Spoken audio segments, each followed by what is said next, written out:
એ બધું કઈ ગપ્પા મારવાની વાત છે કે આપણને કઈ સમજાવી દેવાની વાત છે?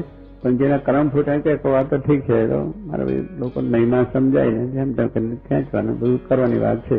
આવું બધું ચાલે લો. એવા મોટા પુરુષ બોલ્યા છે એમને કઈ ગપ્પા મારવા છે? એમને કઈ સ્વાર્થ છે? એમને કઈ બહેરા છોકરા કુંવારા છે એમને પહેરવાના છે? સાચું ખોટું પ્રપંચ કરીને તમે કઈ લઈ લેવું છે કે ચાલો તમે આમ કર્યું? એમને કઈ છે નહીં. સાક્ષાત ભગવાનનું સ્વરૂપ, ભગવાનનું અક્ષરધામમાંથી કલ્યાણ કરવા માટે આવ્યા અને લોકોને એ વાત કરી સમજાવી છે. તો પછી આવા વચનમાં આપણને વિશ્વાસ ન હોય તો પછી આપણા કર્મ ફૂટા કે બીજું કઈ છે? આવા પુરુષોની વાતમાં જો કે મારે કેટલી આપણા માટે વાતો કરી, શાસ્ત્રી મહારાજ કરી, ગુણાત્માએ કરી, મહારાજે કરી છે, અઢળક વાતો છે. નંદ સંતોના કીર્તન ભજન બધા સાંભળીએ, એટલા ઊંચ શબ્દો એની અંદર. હવે એના જો વિશ્વાસ આપણને ના આવ્યો થયેલું અને પછી જેને કઈ ઠેકાણ નથી, જેને કઈ આ દુનિયાની ખબર નથી, શું ખાવું પીવું એની ખબર, એના વચનમાં વિશ્વાસ કે ભાઈ કહે છે બહુ આમ કે ભાઈ શું ભાઈ કહે છે એમાં શું વિચાર? એટલે કહું કે આવાસમાં કહે છે પેલી ડોશીમાં પ્રેમ થાય ને આવા સાધુમાં પ્રેમ ના થાય. ભૂલે જે આ તો સ્વામી તો શબ્દો બોલ્યા છે, આપણે કહીએ તો અત્યારે લોકોને બહુ ખરાબ લાગે. નિષ્ણાંત સ્વામી એમને એવા શબ્દો કયા છે, પણ કહેવાનું શું છે કે ભૂલન જેવી દોષમાં કે જે થાય અને સાધુ આવા ઉપાય સારું જ્ઞાન આપે એમાં નથી થતા. મુક્તાન સ્વામી જેવા સાધુમાં એક ના થાય આવી વાત કરી. તો એટલે આમ આવે એનો વિશ્વાસ, એવા માણસોનો વિશ્વાસ, અને આપણે આવા સંતનો કે ભગવાનના ભક્તોનો વિશ્વાસ નહીં. એ કહે છે ઠીક છે મારા ભાઈ, આ તો દરરોજ ચાલુ છે, કર્યા જ કરે, વાતો કર્યા કરે, પણ એવું થયું કોણ જોયું? આ બધા જોયા ને કેટલાય છે, એમાં ક્યાં કોણ ઠેકાણું છે? બધા જોઈએ છે ને બધા ઠેકાણા વગરના. ઠેકાણા વગરના પણ આ રસ્તે આવ્યા છે તો એના કરતા ઉત્તમ તો છે. જગતમાં રખડે છે ને કશું નથી કરતા, એના કરતા અહીં બેઠા છે, સુધર છે. આજ નહીં તો કાલે, કાલ નહીં તો પરમ દિવસે ભગવાન એમની સામે આવ્યા છે તો એનું કામ થશે. કેટલો વિશ્વાસ તમને કે આ સ્વામી બોલ્યા છે અને એના વિચારમાં વિશ્વાસ રાખે તો કેટલું સુખ, કેટલી અંતરે શાંતિ આવી જાય. પણ અહીં ગોટા જ વારવાની વાત કે આ પેલા આને સામાન્યમાં વિશ્વાસ રાખીને એનામાં બધું મહત્વ આપી દે, એની મહત્તાની વાત કરે. પણ આવા મોટા પુરુષ બોલ્યા છે એના સામે નજર, આપણે એના સામે નજર રાખે. કલ્યાણ માટે આવ્યા છે, કલ્યાણ ભગવાનને સંત બતે છે, તો એના સામે સતત નજર આપણી હોવી જોઈએ કે એમની મરજી, એમની ઈચ્છા, એમની શું રૂચિ, એ શું બોલ્યા છે, એમને શું વાતો કરી છે, એના સમજો, એનો સંગ્રહ કરવાનો. કારણ કે મોટા મોટાના શબ્દોની હાર કરશું દેશકાળે કામ આવશે ને ઉડી જવાય છે. તો અમે કહ્યું કે દેશકાળ જયારે આવશે ત્યારે આ વાતનું રક્ષણ કરશે, એ આપણને એ બચાવશે. એ શબ્દોથી આપણી અંતરદ્રષ્ટિ થશે અને આપણને બળ રહેશે. બાકી આવી બધી વાતો સાંભળે તો અંતઃકરણ ઉજળી જાય અને અંદરની મૂંઝવણ આપણી થતી જાય. એટલે સ્વામી આપણને કહ્યું છે કે જેના કર્મ ફૂટ્યા હોય તેને આ વાત સમજાય નહીં કે આવું મોક્ષની વાત આવા મોટા પુરુષોએ જે આપણા સુખને માટે, કલ્યાણને માટે વાતો કરી છે તો એ સમજવાની છે.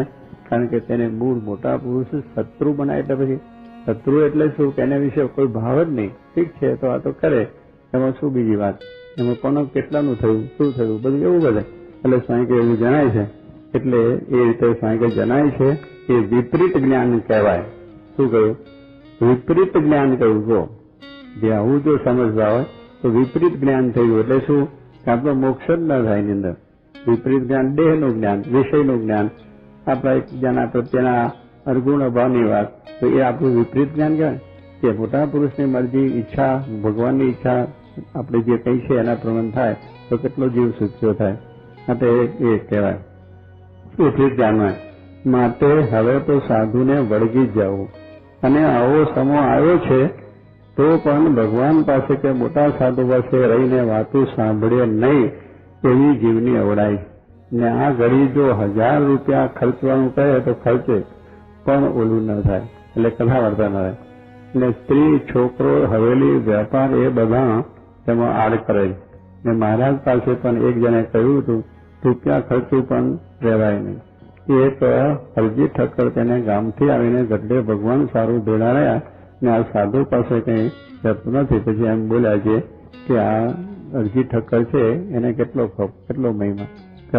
પોતાની 60,000ની ઉઘરાણી હતી, વેપાર મોટો હતો, એ મૂકીને આવ્યા. એટલે ખપ કહેવાનું શું મહિમા સમજ્યો તેને વાંધો નથી. અહીંયા આગળ સ્વામી આપને વાત સમજાવે છે કે આવું આપણા જે છે મોટા પુરુષને સંત એમાં એવો વિશ્વાસ રાખી અને એમની જે વાત છે એને મહત્વ આપીને, કારણ કલ્યાણ એમના થકી છે.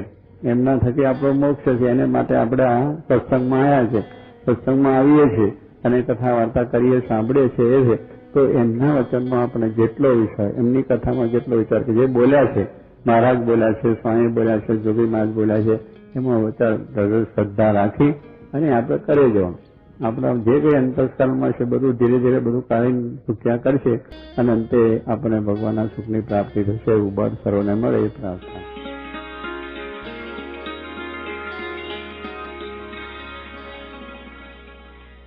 આજે રવિવારનો દિવસ છે. યોગીજી મહારાજની આજ્ઞા અહીંયા આ બધા પાડીને અહીંયા નિયમિત રીતે આ રવિવારની સભામાં આવો છો તો બધાને ધન્યવાદ છે. આવી રીતે દર રવિવારે બધા ખૂબ જ લાભ લે છે. મોટા પુરુષની એક આજ્ઞા જો આપણે પાડીએ તો એ બ્રહ્મરૂપ થવાય એવી વાત છે. કારણ સ્વામીને વાતમાં લખ્યું છે કે મોટા પુરુષની જેટલી આજ્ઞા પડે એટલા બ્રહ્મરૂપ થવાય. આજ્ઞા અત્યારે પાડવાનું શું કે તમે તમારું રવિવાર છે પણ ઘણો કામ તો હોય, વ્યવહારિક હોય, કુટુંબિક હોય, બીજું હોય, ત્રીજું કંઈક પણ પોતાનું આયોજન હોય. અને એક જ આજ્ઞા છે કે રવિવારે મંદિરમાં જવું. એ આજ્ઞા યોગીજી મહારાજની છે. એ આજ્ઞા પાડીને તમે આવ્યા એટલે તમારું જે કંઈ કામકાજ છે, તમારો જે વ્યવસાય છે કે જે કંઈ તમારી પ્રોગ્રામ કે જે કંઈ મળવા કરવાનું કોઈને હોય એ બધું મૂકીને અહીં આવી ગયા એટલે એટલા બ્રહ્મરૂપ થયા. કારણ હું તો જગત જ મૂકવાનું છે, દેહભાવ મૂકવાનો છે. એટલે એ જે બધું મૂકીને આવ્યા એટલે એટલા આપણે બ્રહ્મરૂપ થયા. એટલે આપણા જીવનમાં એટલું ભગવાન પ્રધાન થયો, સત્સંગ પ્રધાન થયો એટલે એ બ્રહ્મરૂપ. એટલે કહેવાનું શું કે મોટા પુરુષની આજ્ઞાથી જ આપણા જીવનમાંથી સંસાર ટળે છે, વાસના ટળે છે, સ્વભાવ ટળે છે. કારણ કે આટલો ટાઈમ તમે મૂક્યો, ઘર મૂક્યું, બહાર મૂક્યું, સંસાર મૂક્યો, તમારું કામકાજ મૂક્યું, તમારું આયોજન જે કંઈ હશે બધું મૂકી દીધું અને અહીંયા આવીને બેસી ગયા છો તો એટલો આપણા જીવમાંથી સંસાર ગયો છે, આપણામાંથી જગત ગયું છે. એટલે એટલા બ્રહ્મરૂપ થવાય છે. તો આવી આજ્ઞા બહુ જ વિશેષ દ્રઢતાથી આપ સર્વ પાડી શકો એવું બળ સ્વામી મહારાજ આપને આપે, યોગીજી મહારાજ બળ આપે એ જ પ્રાર્થના. ગુણાતાન સ્વામી એ વાત કરતા આપણને એક સમજાવે છે કે સ્વામી એક દિવસ શિવલાલને કહ્યું જે આજ ક્યાં ગયા હતા.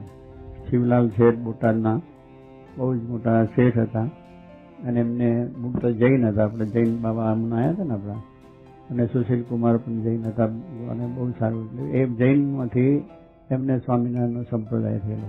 એમના બાપા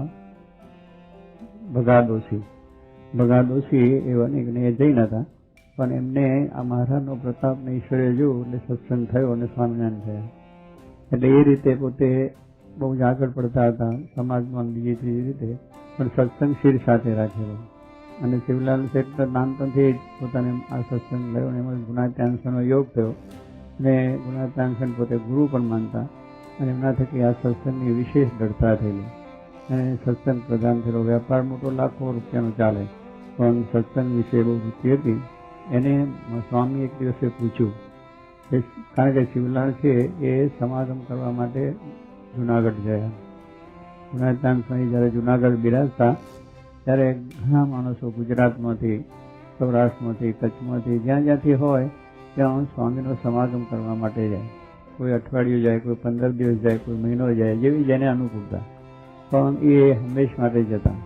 અને શ્રીજી મહારાજે પણ બધાને આજ્ઞા કરેલી કે વર્ષો વર્ષ એક માસ રે કરવો આ મંદિર નિવાસ રે. એટલે બધાને સાધુ, બ્રહ્મચારી, પાળા, આચાર્ય, હરિભક્તો તમામને મહારાજે આજ્ઞા કરી કે જુનાગઢની અંદર ગુણાત્યાન સ્વામી છે તેમનો સમાગમ કરવા દર વર્ષે તમે આવજો. કારણ કે એ રીતે સમાગમ કરશો તો તમારું અંતરમાં શાંતિ થશે, અજ્ઞાન જશે અને થશે. સમાગમ વગર વસ્તુ થતી નથી. એટલે ગુણાત્યાન સ્વામી પોતાનું ધામ હતા અને બધાને ગુણાતીત કરવા હતા એટલે મહારાજે આજ્ઞા કરેલી અને એ પ્રમાણે દરેક ત્યાં આગળ સમાગમ કરી જતા હતા. પ્રભુજી મહારાજ પણ એક વખત ગયા છે, કાલે બધે વાત કરી રહી છે કે આચાર્ય પણ એમને થયું કે મારે પણ સ્વામીની પાસે જવું જોઈએ અને તે પણ ત્યાં જઈ અને એમને સમાગમ કર્યું. એટલે આવી રીતે જુનાગઢનો મહિમા હતો, ગુણાત્યાન સ્વામી બિરાજતા એટલા માટે. શિવલાલ શેઠ પણ દર વર્ષે ત્યાં જાય.